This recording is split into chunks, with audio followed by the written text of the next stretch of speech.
In December 1943, snow covered Warsaw.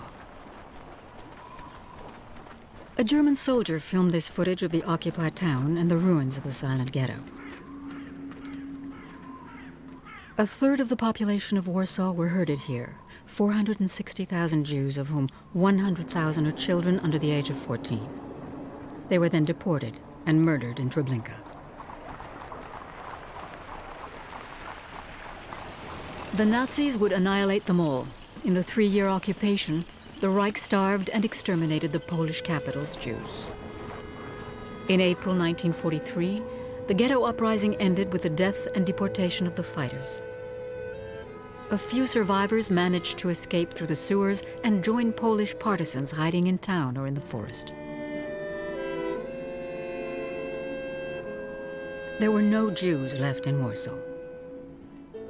And yet, in the heart of the German quarter at Three Crosses Square, near an SS barracks, 18 boys and girls from the ghetto, between 6 and 15 years old, managed to survive in plain sight. Alone and without their families, they slept in the ruins and gardens. They earned their daily bread by singing and selling cigarettes. They stayed there until the liberation of Warsaw. Some are still alive today. For the first time, they tell the story of their survival. Pension fix had my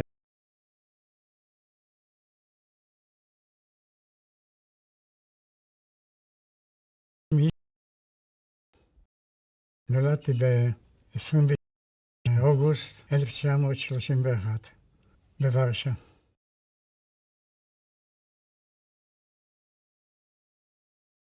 שמי פרץ אושמן, נולדתי בוורשה 1900.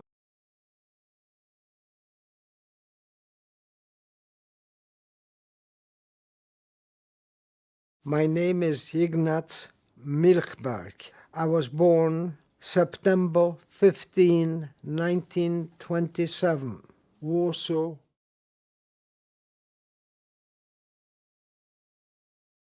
My name is Jack Kleiman.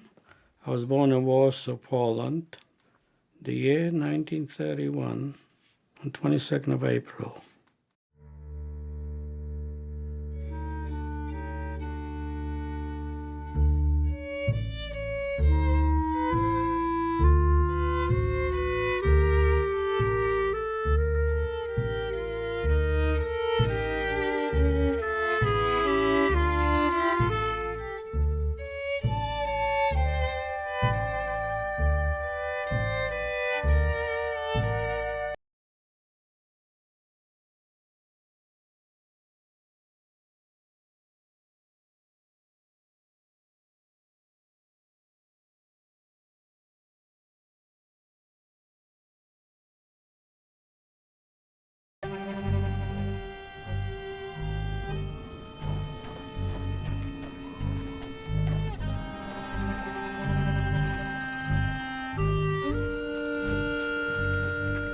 בכיכר הסתובבו הרבה אנשים, גם חיילים גרמנים, גם חיילים הונגרים, גם פולנים.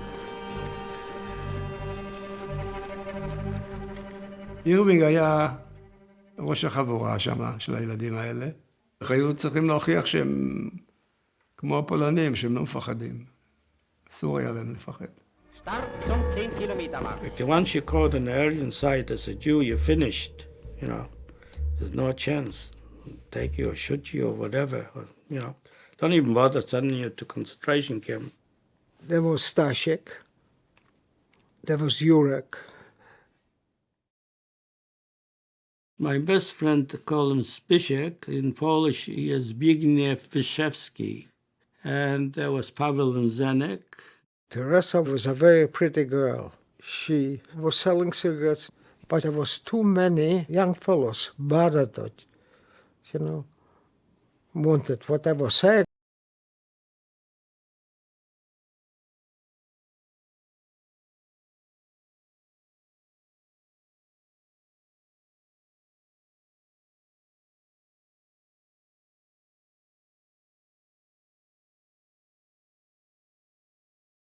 Friend, he found out that she was Jewish. He took advantage of her.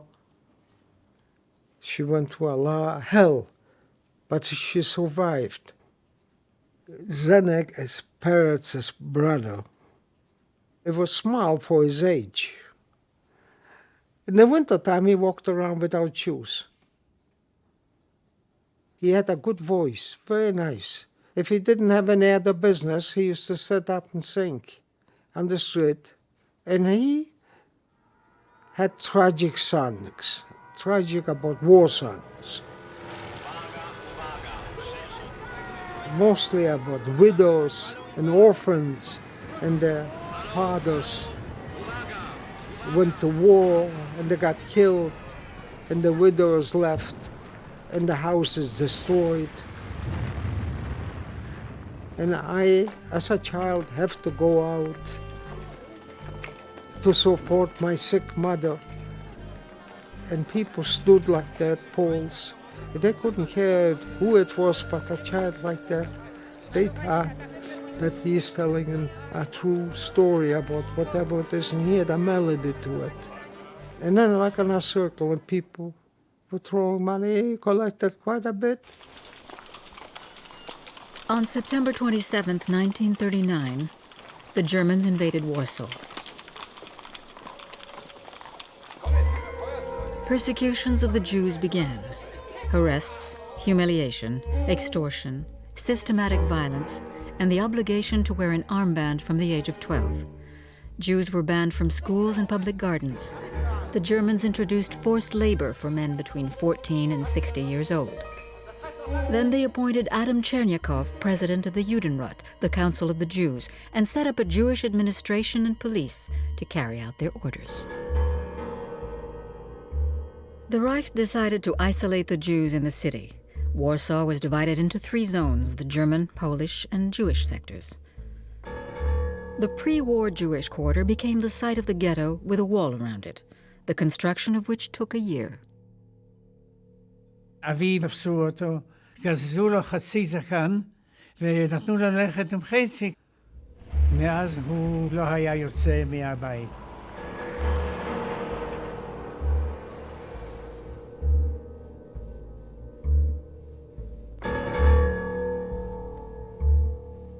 כל עוד שלא היה גטו, שווקים היו משותפים. אני הייתי בלונדין עם עיניים כחולות, דומה יותר לנוצרי, אז אני ואחותי היינו המובילים מהחנות לשוק, ומביאים חזרה כסף, וככה תמרנו, זה מה שרק אפשר היה. As of October 20th, 1940, via billboards and megaphones, the Nazis ordered the capital's 381,000 Jews to move behind the walls.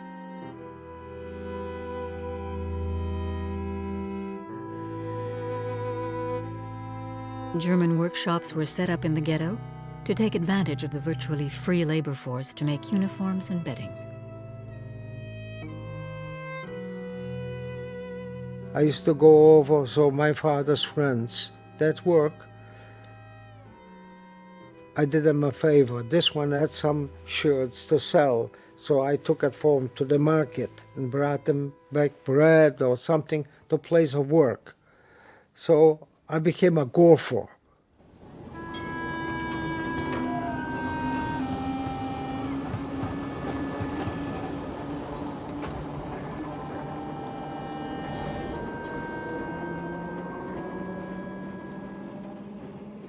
When I was 8 years old, I was selling minus 18, 20 degrees with a pair of wooden shoes and 100 cigarettes, Yonaki, I had and sold to people, to the Jews.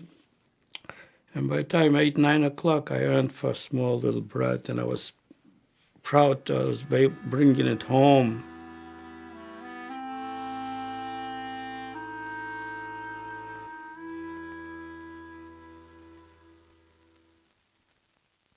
People talk about hunger, they don't know what that means, truly, to be hungry without hope. Bread, sugar, and eggs were rationed by the Nazis. In January 1942, 15% of the population of the ghetto was made up of orphans, who begged, sold trinkets, or went over the wall to barter objects in the Aryan part of town. When they built the walls, there were openings in the walls for the water, for the sewer to go through. A child, a young fellow like myself, could push themselves through with that hole. האחות השנייה, אסתר, היינו בורחים דרך איזשהו חור בחומה ובלי אוכל לבית. ואז היינו בצד הפולני. הבתים בוורשה היו בנויים בצורה כזאת שהייתה חצר. ומסביב לחצר היו דירות. אז הייתי שר, ואז אנשים היו מהחלונות זורקים לנו אוכל. לפעמים לא היינו מצליחים לחזור הביתה, כי היה יוצא מאוחר. אז האחות שלי מצאה איזשהו מקום אצל איזו אישה זקנה, שקראו לה בבקה, סבתא, ושם היינו נשארים לישון בלילה. The first time I saw him, it was 1941, in a Polish section of the city.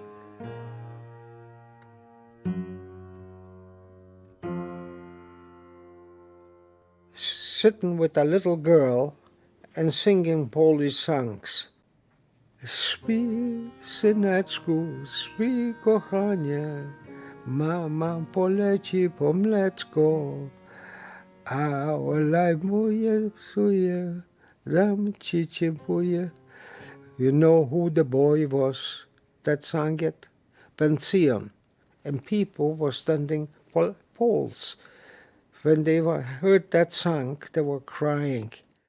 מצאנו פטנט ששלושה בבת אחת היינו יוצאים נניח עם השוטר עמד רחוק ואנחנו על יד הגדר. אחד היה רץ לגדר, תופס את החוט תיל, אחד עם שני ידיים מושך למעלה ואת התחתון לוחץ כלפי מטה, ואז זה היה בדיוק מקום שאחר יכול היה לעבור. במשך היום, מה שהצלחתי פעמיים, 3 פעמים, אז היה לי לאכול גם. A decree punished with death any Pole who provided a Jew with shelter. Rewards were offered to those who turned them into the Gestapo. The number of blackmailers exploded. The young smugglers' expeditions became suicide missions. A lot of them were caught, you know. Even my little brother was once trying to push him out for the Aryan side, my youngest. And there was a cop on the other side and started hitting him and nearly killed him with it. So I pulled him back with the legs, he was crying. Pulled him back in. On July 22, 1942, the German captain in charge of the ghetto informed Adam Chernyakov that the Jews were to be sent to the east. The Nazis arrested 6,000 people a day and took them to the Umschlagplatz, a marshalling yard guarded by soldiers and located on the edge of the ghetto. With no food or water, the trains headed east toward the death camps. In desperation, the president of the Council of the Jews, Adam Chernyakov, committed suicide by swallowing a cyanide pill. I got caught trying to cross over to the Polish side, and they shipped me to the Umschlagplatz. There was 15 or 16 wagons. People were sitting and waiting for the wagons to come. And they chased them into the wagons, and they closed and filled it up. Whoever they put in a hand out to a wagon, by the end of it, there was about 50 people. They couldn't put them in anymore. So they were waiting for tomorrow morning or for the new train to come in. My stomach was stuck churning, and I felt like going to have a crap. So I picked myself up, and I thought I'll go between the wagons. I let my pants down, and I sat down to relieve myself. And the next thing, I see another trains, because there were trains coming and going to WARSAW, yeah? I bent down, slow, and I thought, go. So I kept on going, and I realized I'm way out in the station.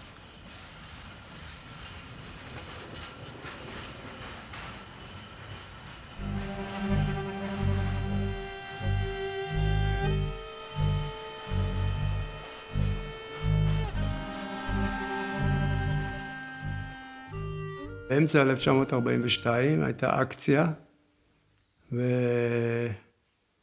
והתחילו לקחת אנשים למחנות. רוזה, האחות הגדולה, היא באה הביתה, והיא אמרה שהיא שמעה שיבואו ויקחו את הבית שלנו.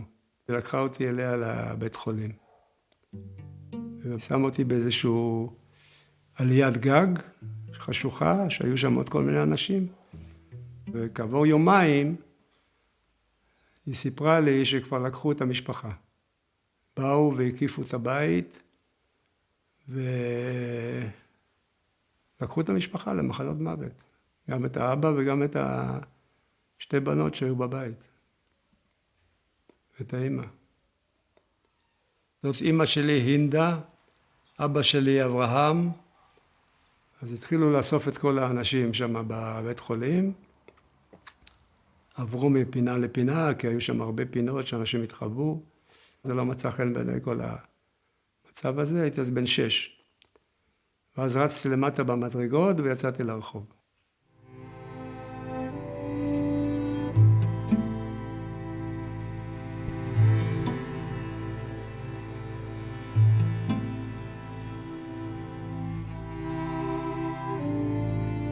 ידעתי כבר שאין כבר בית ואין משפחה ואין לאן ללכת.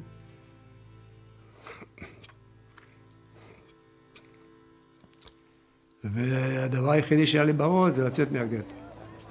עכשיו בשער זה היו שומרים עם נשק, וזה לא היה קל לצאת משם. אז עמדתי ממרחק והסתכלתי. וראיתי שבאה קבוצה של פועלים, היה אחרי צהריים. איזה ילד קטן רץ בין הפועלים ויצא החוצה. וכשבאה עוד קבוצה, עשיתי בדיוק אותו דבר.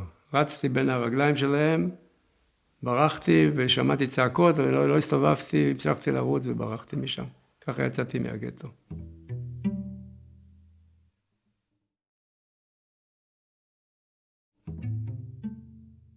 ואז המקום היחידי שאני הכרתי, זה אצל הסבתא הזאת, שהיינו ישנים אצלה. זה היה מקום, זה די רחוק היה, אבל אני זכרתי איפה זה, והלכתי לשם, כי זה המקום היחידי שאני הכרתי.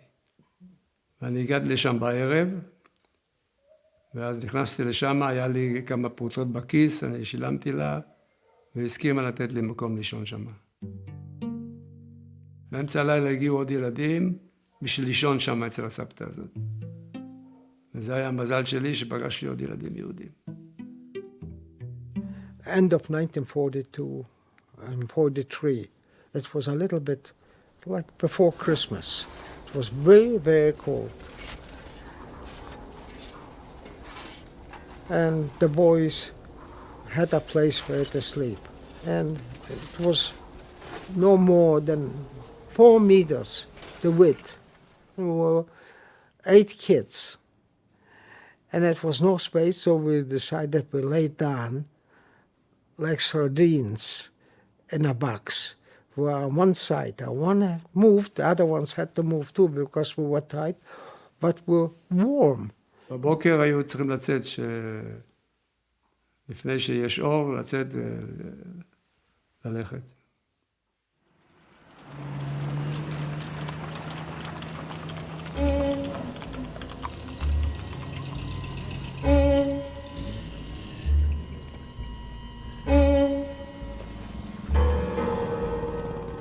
הסתובבנו שם בגינה ציבורית וראינו שיש שם במה כזו לתזמורת.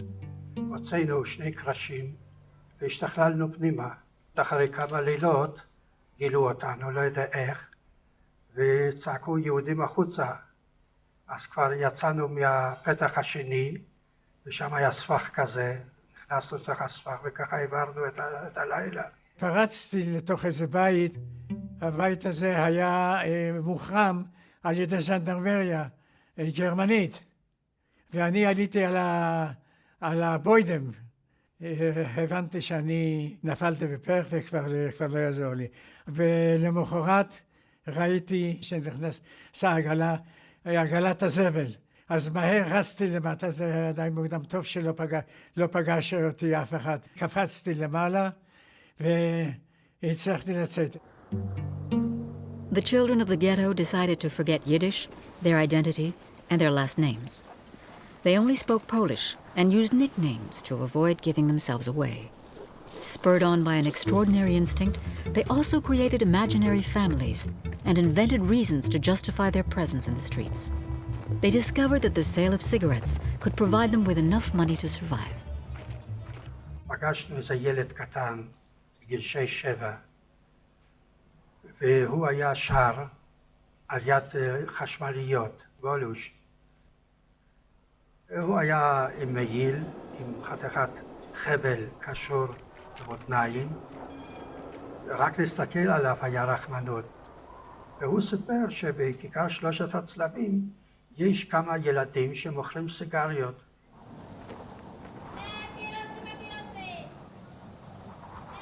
אז הוא אומר, שמע, יש שם אחד יותר מבוגר. ואז נפגשנו איתו, והוא הסביר לנו איפה קונים את הסיגריות. קצת כסף היה לנו כשהיינו שרים. והוא אומר, אתם תקנו ותתחילו למכור לאט לאט. I used to give them cigarettes and they sold them. They made some money. We went on the market, but on the black market there was always stealing and stuff of that sort. At the end of 1942, in the now almost empty ghetto, the last remaining inhabitants moved into the cellars and shelters they called bunkers. The political organizations and youth movements decided to resist and founded the Jewish Fighting Organization. Their commander, Mordechai Anielewicz, aged 22, contacted the Polish resistance to buy weapons. 2 people came and they didn't tell me even what it was. They wanted me to take over a gun and to give it to somebody in the ghetto. And I delivered, fine. This is all my fighting. On January 9, 1943, Himmler, the SS commander, inspected the ghetto. The German defeat in Stalingrad was imminent. The extermination camps were running at full capacity.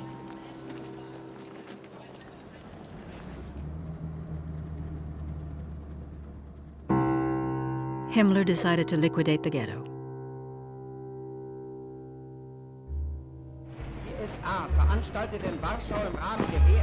On April 19, 1943, 2,000 German soldiers surrounded the ghetto.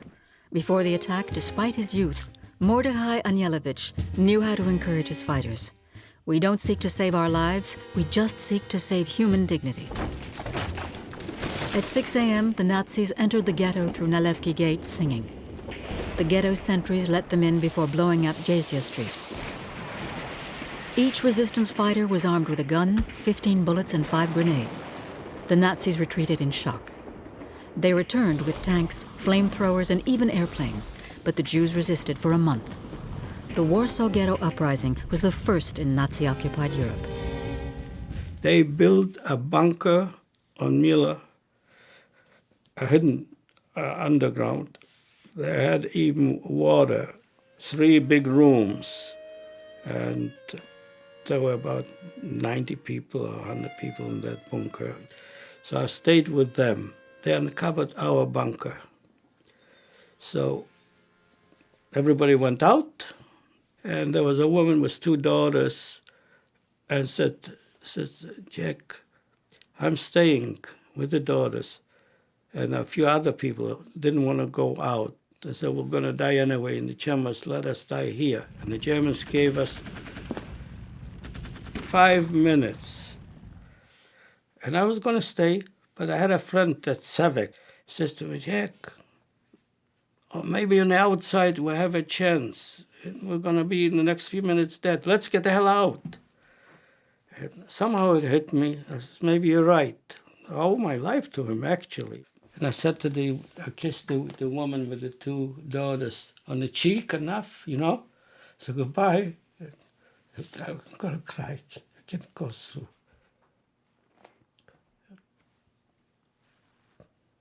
Anyway, we got out.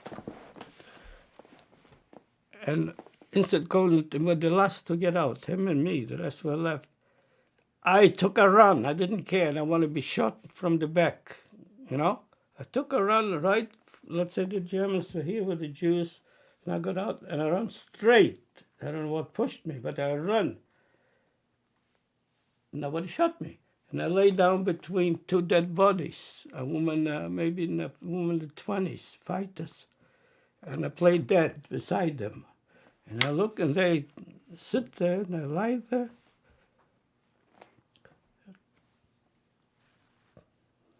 It's hard for me. Till they marched away. Then I got out from there and I couldn't lie no more with the two dead bodies. So I ran to Volinsk. The house was still burning and I went in to lie. I lay down and covered myself with that barrier. And I was sitting, it was still hot, so hot. When it came to dark, I ran out from that hall and went back to the place where the bunker is. And the smell of the bodies, you could feel it from the fire, from the flesh. And I started crying, and I sat down on a stone, and I was crying, I'm all alone. Everything is burning around me, you know. And somebody gives me a tap on the shoulder. And they were the fighters. They took me with them, and we stayed in the sewers. We took out to try to get out to the Polish, to the Aryan side. And then we heard that there were people who look after the sewers are getting money to take you out through places. He led us to the Polish area, and was supposed to pay him so much money. I had a bag with a few candles, with a few things. And I come to the top. He says, where's your money? I said, my father's going to pay you. Here, hold it back. Give it to him. And I bingo, I go up and out I go. And I disappeared. ובחוץ ראיתי את המרד, היה שם מקום כמו לונה פארק, משהו כזה, ששם אני עמדתי והסתכלתי ראיתי את האש ואת הפיצוצים ואת הקרבות, אבל הכל מבחוץ, אני לא הייתי בפנים. אבל אני זוכר שהרבה אנשים עמדו והסתכלו, כאילו שזה הופעה. Between dying in battle or in the gas chambers, the Jews chose to die fighting, but they ran short of ammunition. 80 fighters managed to escape through the sewers. At 18 Mila Street, Mordechai Anielewicz and his staff refused to surrender and killed themselves on May 8, 1943. The ghetto's women fighters were humiliated and stripped by the Nazis. The Jewish uprising was crushed. The last 56,065 Jews were sent to Treblinka. SS General Jürgen Stroop blew up the great synagogue on Twermatsky Street and declared the city Judenrein, clean of Jews. To avoid being captured by members of the Gestapo, the children adopted a strategy. They changed locations as often as possible, scattering all across town. כל אחד היה מתעסק במשהו אחר, היו הולכים, מוכרים. אני הייתי שר בכל מיני מקומות. מצאתי גם איזו ילדה פולניה קטנה, בת 5, הייתי שר יחד איתה. הייתי שר בחשמליות, הייתי שר ברכבות. הייתי מבלה ימים שלמים ברכבות, זה היה מקום להיות. כי ככה הייתי צריך להסתובב ברחוב, וזה היה מסוכן. וברכבת זה היה מקום מוגן, ומקום שיכולתי גם להרוויח קצת כסף, וכל כך הייתי מעביר את הימים ברכבות.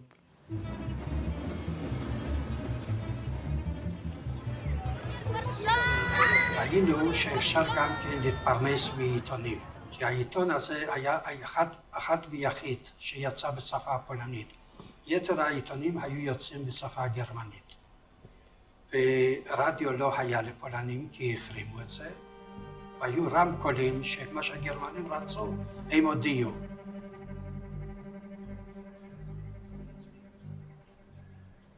אז האנשים היו קונים את העיתונים, וזה היה דבר טוב שזה יצא שעה מסוימת בדיוק, ובמשך זמן קצר מכרנו את זה והרווח היה טוב. I used to jump in the street car sometimes, papyrus, Unaki Club, Sports Extra Puasca, you know, I had different sorts. A package of this, you know. I was a salesman on the corner. Original cigarettes, it was no problems, but it was hard to get. And the price was high. After the Germans occupied France, there was a lot of French cigarettes and English cigarettes in Dunkirk. German soldiers knew about them. When they came into Warsaw, somebody had the idea to print the paper like original something, and they used to pack it up, whatever cigarettes it was, and make it look like very official, and put a little bit glue here and there, and it looked a little squashy, but it looked something. And the Germans were passing Warsaw, or Hungarians, or everybody, they were all dying for a cigarette. The cigarette was more important to them than bread.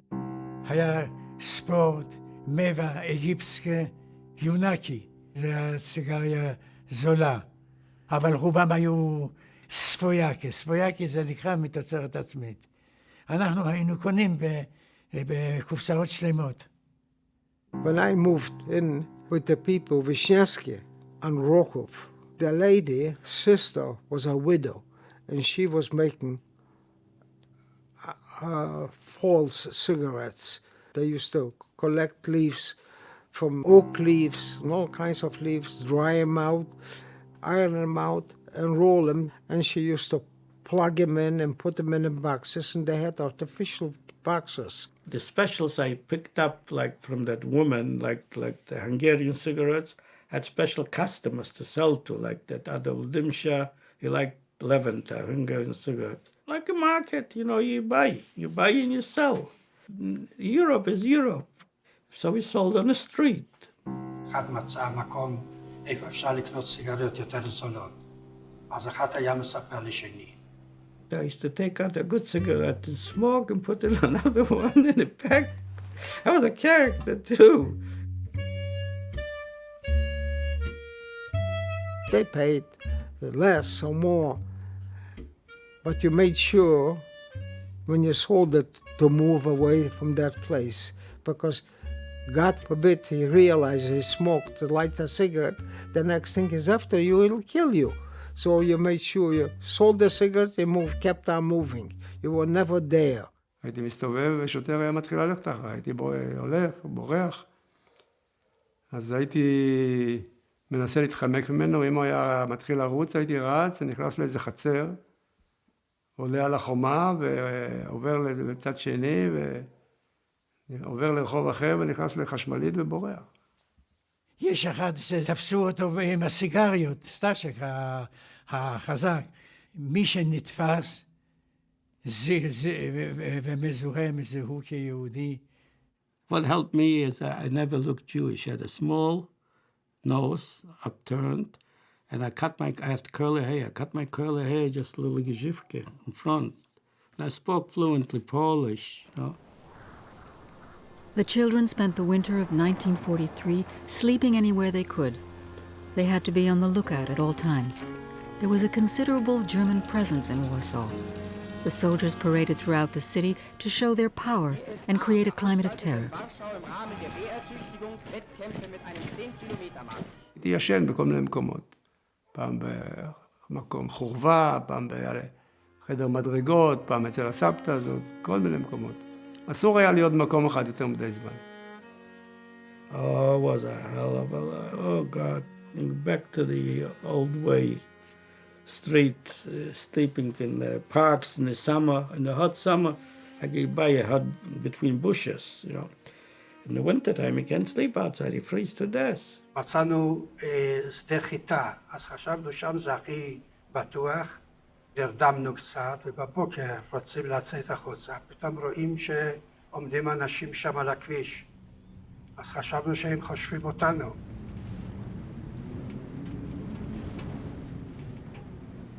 אז אמרתי לאחי, אתה תברח לצד אחד ואני אברח לצד שני, לפחות אחד ינצל. מה מתברר, הם היו פועלים של הכביש, באו לתקן את הכביש, ואנחנו חשבנו שהם חושבים אותנו. My little brother was in Grochowska Street. And when I came to Grochowska, says the brother was picked up by two policemen. Somebody gave him away and said there's a Jew. So somebody sold him out for 3 kilos. There was a 3 kilos sugar. For every Jew you give out, it was a reward, 3 kilos of sugar. I couldn't find out who did it. I was trying so hard who gave him out. Beautiful blonde boy, and the only one in the family who was blonde.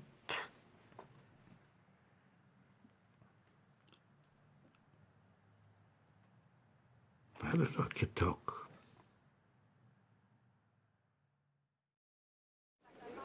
I'm walking on the market, and two Polish boys, they start at me, and I run away, and they chased after me.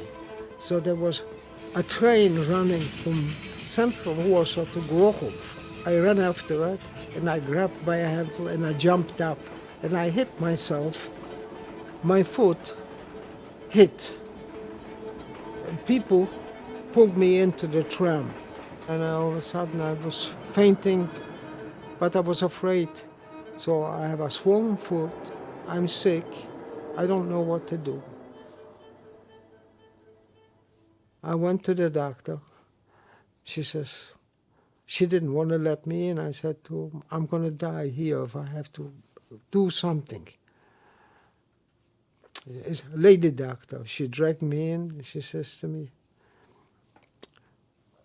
I'll do what I can, but you'll have to go right away. So she cut the gangrene. It was swollen and it was already green. Cleaned it out.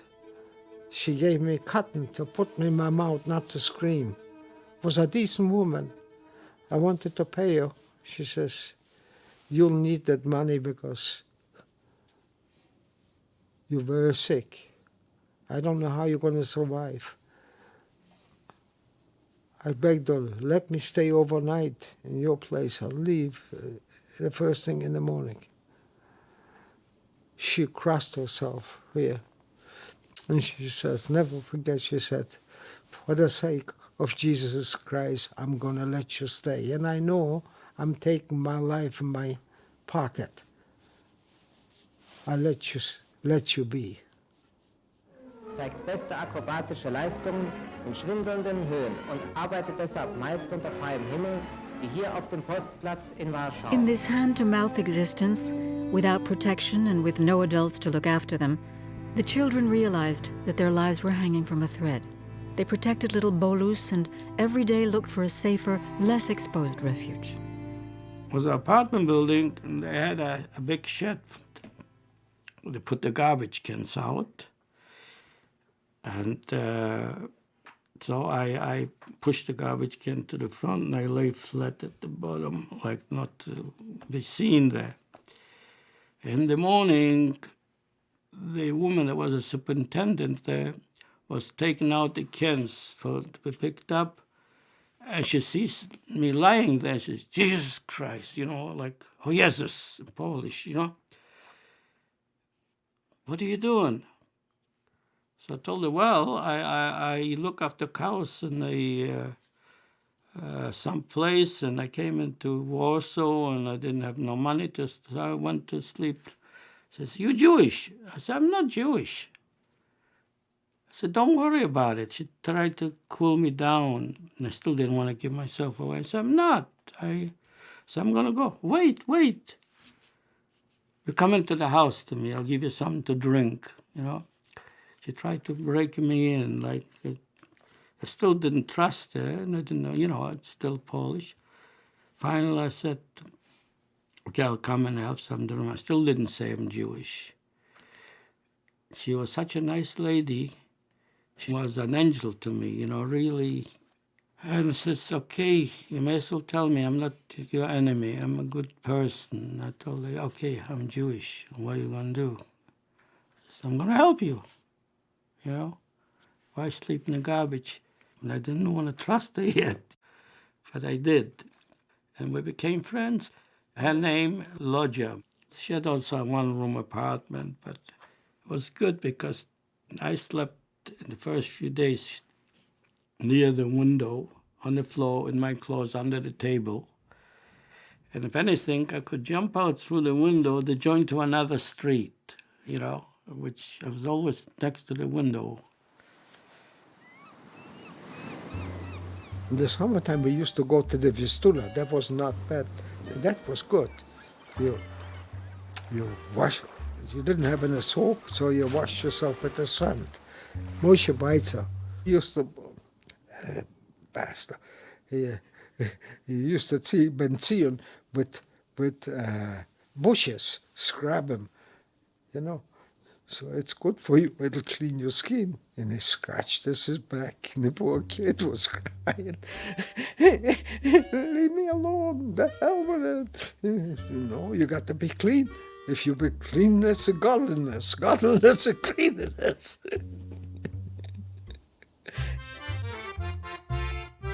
Despite the war, hunger, hardship, and fear, Warsaw went on living. The street shows attracted families. The cabarets and theaters were sold out. All these pleasures were inaccessible to these children. Die bekannte akrobatische Tänzerin Helen Atlantis gastierte in einem Warschauer Kabarett.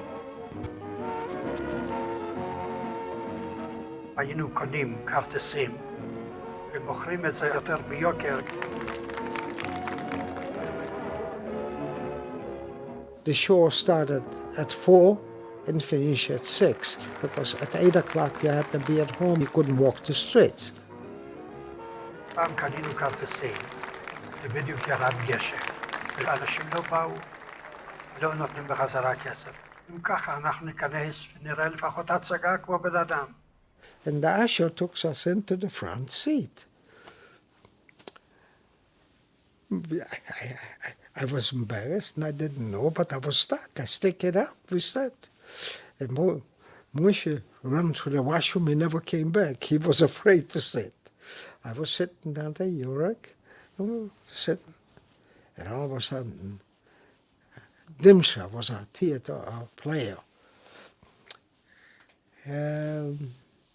Came out and was looking around, he looked at us, and he came to the corner of the stage. Miłość jak piosenka, z natchnienia się rodzi. Miłość jak... I still remember, he must have seen I was crying, because he kept on. He looked like at us, like he would knew we were Jews or something. On October 6, 1943, in Poznan, Poland, Himmler, in a secret speech, ordered his officers to exterminate Jewish children, because when they grew up, they could take revenge on German children and their descendants. In Warsaw and the rest of Europe, Jews were hunted down mercilessly. I know as a Kulas, they call him. He was caught, and the French Jewish boy was caught. Was caught and they liquidated them. ראיתי איך שקצין גרמני צרפתי מוביל אותו בצווארון לכיוון הגסטאפו. Francis was a very good-looking boy. He was maybe 12, 13 years old. His parents came before the war to visit his grandparents from France. And his mother and father and sister got killed in 1939 in the bombing. He was on the Polish side singing French and looking for some soldiers from Alsace to... I said, why? Because they speak French, maybe they'll take me back to France. For a year he got along fine with us, he slept with us, we were together. And all of a sudden, I heard, and I don't know verified, that went to a soldier, he started speaking French, and the soldier befriended him, and the next thing, you never heard of him. 1944, Berlin and Nuremberg were bombed by the Allies. The German army retreated on all fronts. The Red Army crushed the Germans in Kiev and headed for Warsaw. The children in the group didn't know that the Jewish fighting organization had reformed in secret, aided by Polish resistance fighters to prepare for better days. In the spring of 1944, we found a place. It was called Agar Kuchnia, a kitchen for indigenous rich people. It was hot soup and a slice of bread. Then we walk out the stairs. We see Zhemyan. And Kilo says to me, "He is Amchu, don't you see?" I said, "Are you sure?" He says, Amchu means one of ours. He is one of ours. At the time, if you said somebody like that, he was maybe 19, 20 years old. He was but 5 years older than I. יוסף ז'מיאן היה מטעם המחתרת היהודית שעבדה יחד עם המחתרת הפולנית. ואלו היו עוזרים ליהודים כמה שכמובן יכלו. So I said to him, "Mister, do you need any help?" So we went down on the courtyard. He stood there with that. He says, "What's going on? Who are you? Why you want to help me?" הוא סיפר שבכיכר שלושת הצלבים יש פה חבורה שמוכרים סיגריות. אז הוא חשב ששוב דמיון, זה בכלל לא מתקבל על הדעת. ואז אחד מהחבורה הזו הביא אותו לכיכר שלושת הצלבים. והראה להם, זה וזה וזה וזה, הוא לא האמין. וז'מיאן הלך שם למחתרת, שם היו עובדים עוד כמה אנשים, והוא סיפר שהוא גילה חבורה של ילדים. אז גם לא האמינו לו. ושלחו יחד איתו אישה אחת. אמר, טוב, בואי איתי לכיכר, ואני רוצה שאת תגידי לפי דעתך מי זה יהודי. אבל כל ילד שהיא הראתה זה לא היה יהודי. ז'מיאן נתן לנו את הרצון לחיות, שהוא סיפר שהוא ממחתרת. אין יהודים, מאיפה יש גם מחתרת. אז הוא הביא לנו עיתונים מטעם המחתרת, ושם למטה היה כתוב או שלמסור הלאה או שתשמיד את העיתון. I was starting to meet in Zhemyan once a week. I said to him that I have a little problem, Benzion, Bolush. The place he's staying, it's dangerous. And he's growing up and he's getting sassy too. You know, he was fighting with a little girl that we used to sing and they used to fight with him. Zhemyan, 2 days later, he went with the Tchaikovskys and they had a nice place there, a nice room, and they had a boy his age that used to play. כשהייתי בבית שם, היה להם עוד ילד, הם היו יוצאים לעשות החלקה על קרח ביום ראשון, ואני נשאר בבית, לבד, עם הכלב. זה אני זוכר. זמן של בדידות.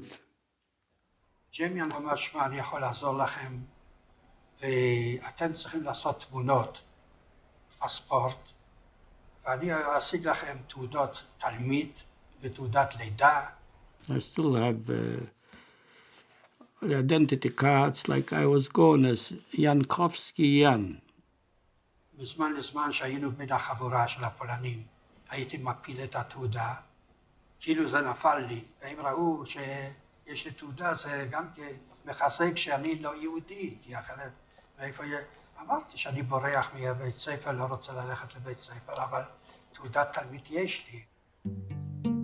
יוסף ז'מיאן בא אליי יום אחד, ישבתי איתו בחוץ באיזה שדה, והוא הביא ספר, התחיל ללמד אותי לקרוא ולכתוב. איפה שהדפיסו את העיתונים, עבדו שם גם פולנים שהם היו במחתרת. אז הם הדפיסו כמה דפים והכניסו את זה לתוך העיתונים האלה. אנחנו לא ידענו שיש שם עיתונים מהמחתרת, אבל פתאום הרגשנו שמוכרים כל כך מהר את העיתונים, כנראה שזה אחד אמר לשני מה שהולך פה, ובאמת מכרנו 1-2 את העיתונים, נשארנו בלי עיתונים. In July 1944, the Red Army captured Lublin, freed the land to the east of the Vistula, and prepared to enter Warsaw. On August 1st at 5 p.m., the Armia Krajowa, a branch of the Polish resistance, started an uprising against the Nazi occupying forces to try to free the capital before the arrival of the Russians. The Red Army stopped its progress and observed the fighting without taking part. הגיעו הרוסים, והרוסים שם עשו סטופ, נעצרו, עד שיגמר המרד. לי היה כובע של הצבא הפולני מ-39. הגרמנים, הם חשבו שאני מהמחתרת גם כן, התחילו לירות עליי, אז אנחנו ברחנו לתוך בית הזה, בתוך החצר. פתאום אנחנו רואים שמביאים כדורים שהיה בסליק מ-39, והתחילו לנקות אותם מהחלודה. ואנחנו גם כי התחלנו לנקות.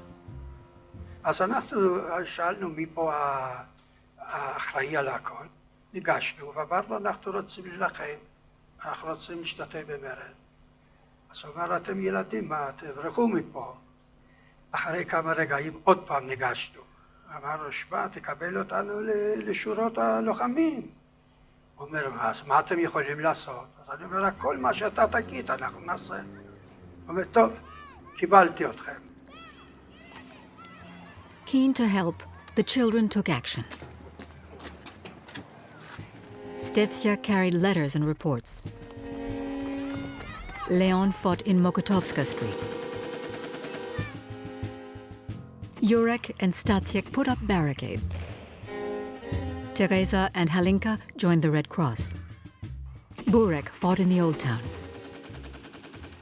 אנחנו היינו ישנים איפה שהמפקדה הראשית, והם תכננו לפוצץ בונקר, והמפקד אמר, אני צריך 3 חבר'ה, מי מוכן להתנדב, כי זה מאוד מסוכן. אני הראשון יצאתי החוצה. אז הוא התחיל לדבר אליהם ככה, אתם לא מתביישים, תסתכלו עליו. אז עוד יצאו עוד 2 לפני הפעולה. אני בצד שמאל למטה, ואחי זנק בצד ימין. לי נתנו את הארגז מהדינמיט של 15 קילו, ואמרו לי עד איפה אני צריך להגיע.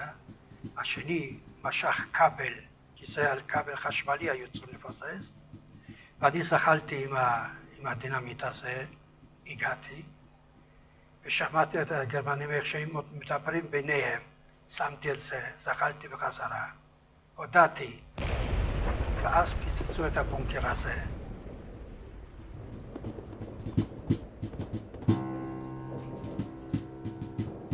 ואז קיבלתי 2 אותות, קשיש ולצ'ני קוראים לזה, זו אותה גבורה, יחידים קיבלו אותות כאלו.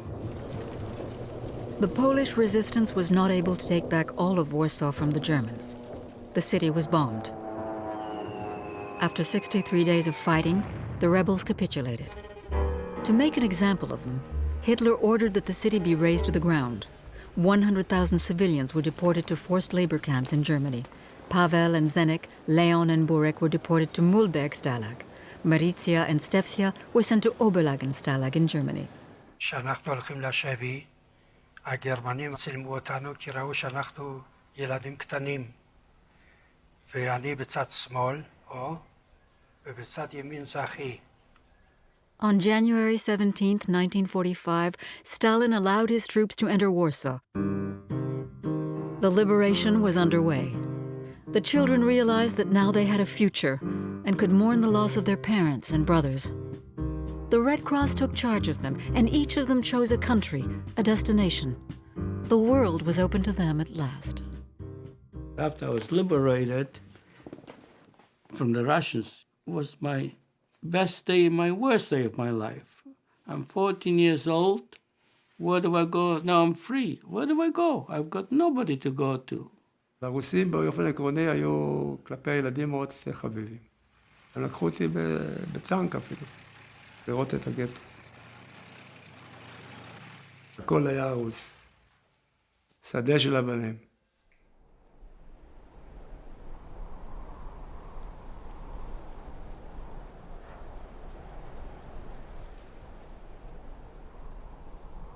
כשאותי שואלים איך הצלחת לנהוג, היית אמיץ ולא פחדת וברחת. בריחה לבד לא מספיק. אם לא היה לך מזל, וקצת הרבה מזל, I'm still maybe running. I ran to Canada. I ran to Niagara Falls. I'm running here. I don't know.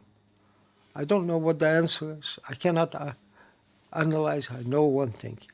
And I've seen with my own eyes children, Jewish kids who were murdered. They became like little animals to get for a piece of something to eat. I come to eventually to Lublin. There's an accordion player playing songs, and I said to him, do you know the song Treblinka? People are eating, and I start singing. Dort nicht weit von Umschlag in der Zeit. Dort stirbt mein Menschen in der Breit, in die Waggonen. Dort hat man ein Geschrei, wie das Kind schreit zu der Mama. Wie lässt du mich allein, mit nicht sein zu einer Sommer. Und die deutsche Polizei haben geheißt schneller gehen. Sie hat nicht wissen, fin kann heut. Et wegkommen zu Drabreut, und mit die Drabreut schickt man sei zum Teut. And this is the end. And it goes on. And Treblinka dort. Bei jedem Niedergang geht es out. It's a cemetery. Was kommt dahin, verbleibt schon dort. Und so kann ich kommen. Dort hat man ein Geschrei, wie das Kind schreit zu der Mama. Wie lässt du mich allein? I'm at Nissan, it's goes on. I can't continue. בדרך לארץ היינו במחנה ברומניה, בבוקרשט. אספו קבוצה של ילדים, והיה שם מחנה, שם לימדו אותנו עברית, וכל מיני שירים ומשחקים.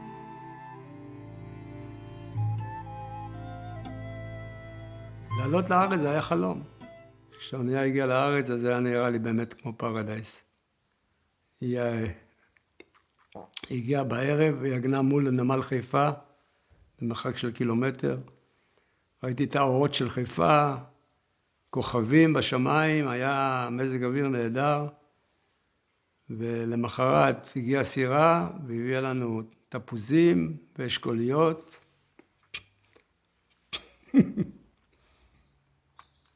זה דברים שבחיים שלי לא ראיתי. כשאומרים תפוח זהב, אני חשבתי שזה מזהב.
Open